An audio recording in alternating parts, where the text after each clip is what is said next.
আসসালামু আলাইকুম। ওয়ালাইকুম আসসালাম। হুজুর কেমন আছেন? আলহামদুলিল্লাহ, আল্লাহ পাক খুব ভালো রাখছে।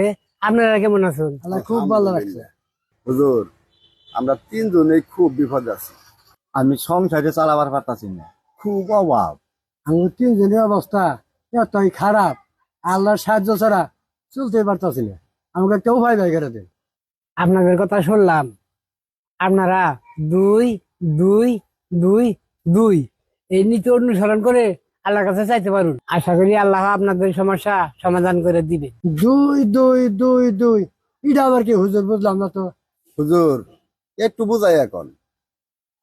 রাত 2টার সময় উঠে 2 রাকাত নামাজ পড়ে 2 হাত তুলে 2 ফোঁটা চোখের পানি ফালাইয়ে আল্লাহর কাছে যা চাবেন আল্লাহ তাই দিব। আল্লাহর কাছে সবচাইতে প্রিয় হইলো বান্দার 2 ফোঁটা চোখের পানি। এই চোখের পানি ফালাইয়ে বান্দা যদি আল্লাহর কাছে কিছু চায়, আল্লাহ খালি হাতে ফিরাবো না। এইভাবে আল্লাহকে ডাকেন, ইনশাল্লাহ আল্লাহ আপনাদের ডাকে সাড়া দিবেন। এখন নামাজের সময় যে, চলেন নামাজে যাই।